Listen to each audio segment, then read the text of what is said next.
This is Optimal Living Daily, episode 636. If you're nervous about quitting your boring job, don't do it. By Cal Newport of calnewport.com, and I'm Justin Malik, your personal narrator, reading to you every day just like an audiobook, free of charge. And before we get to today's post, big thanks to Talkspace for sponsoring this episode. Talkspace is the online therapy company that lets you choose from over 1,500 licensed therapists. Get matched with your perfect therapist who can put you on a path to a happier life. For a special offer for our listeners, visit Talkspace.com/OLD. And now let's get right to it and continue optimizing your life. If you're nervous about quitting your boring job, don't do it. By Cal Newport of calnewport.com. The Courage Fallacy. In 2005, Lisa Fewer quit her marketing job. She had held this same position throughout her 30s before deciding, at the age of 38, that it was time for something different. As the New York Times reported in an article, she wanted the same independence and flexibility that her ex-husband, an entrepreneur, enjoyed.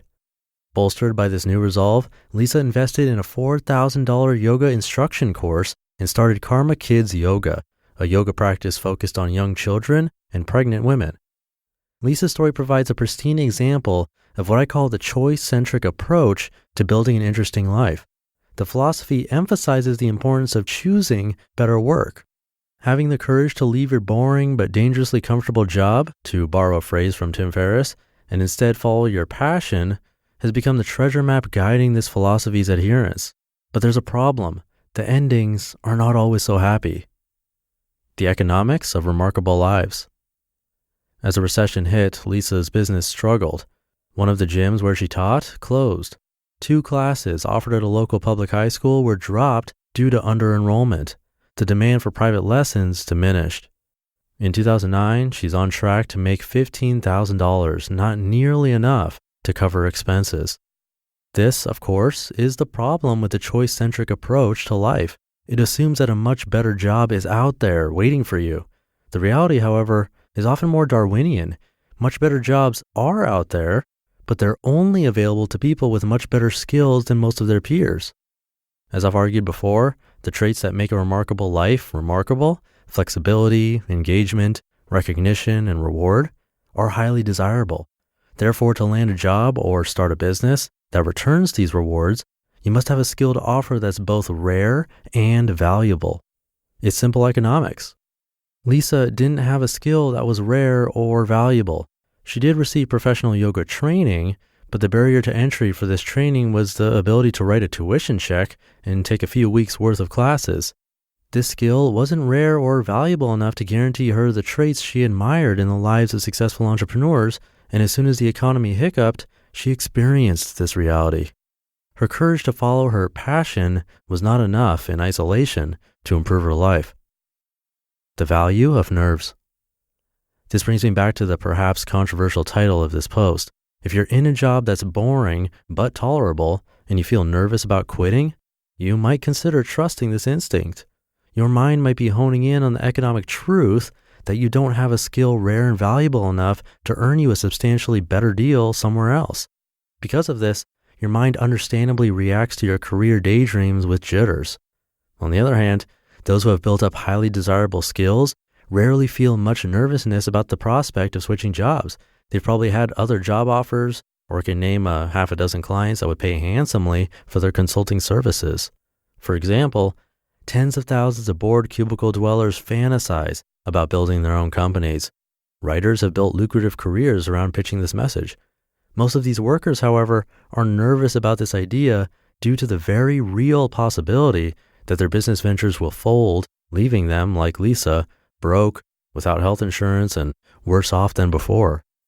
By contrast, earlier this year, I received a call from a headhunter trying to recruit me to work at a Manhattan-based startup incubator that would, in essence, pay me to think up and try out business ideas. Jeff Bezos was in a similar position at D.E. Shaw when he came up with the idea for Amazon.com. My point is that if I wanted to start my own company, which I don't, I wouldn't feel nervous. The reason is clear. By earning a Ph.D. in computer science at MIT, I developed a skill that's rare and valuable to this particular economic segment. The market has made this value clear to me. Ergo, no nerves.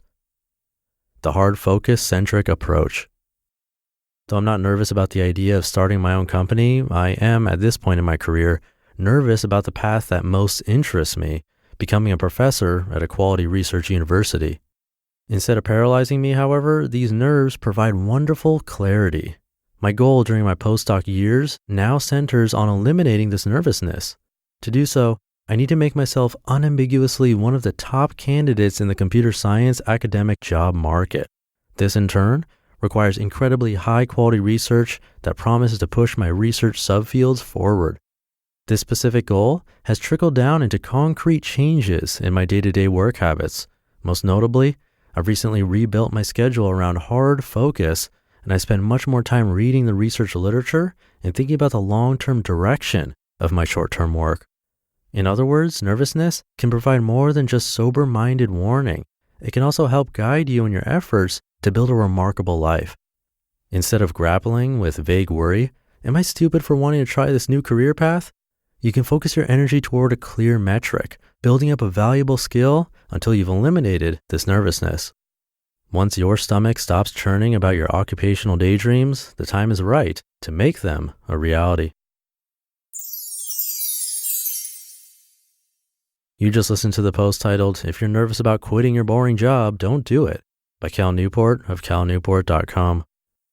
And you know who might be able to help you with that stomach churning? A therapist. And we all need to take a little bit better care of ourselves, and our mental health is no exception.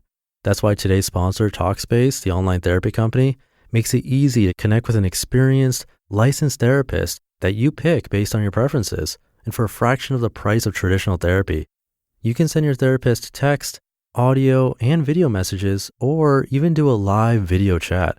Talkspace therapists are fully licensed and go through a rigorous screening process in addition to thousands of hours of supervised professional training. To match with your perfect therapist, go to Talkspace.com/old. And a special offer for our listeners, you can use the code OLD to get $30 off your first month and show support for this podcast. That's OLD and Talkspace.com/OLD. Talkspace is the therapy for how we live today. And I'll leave it there for today. Thank you for listening all the way through, and I'll see you in the Friday show tomorrow, where your optimal life awaits. Hey, this is Dan from the Optimal Finance Daily podcast, which is a lot like this show, except more focused on personal finance. Justin handpicks the best posts he can find from blogs and authors like Ramit Sethi, Mr. Money Mustache, and more, and I read them to you 5 days a week. So if you enjoy this podcast, come on over and subscribe to Optimal Finance Daily too. And together, we'll optimize your financial life.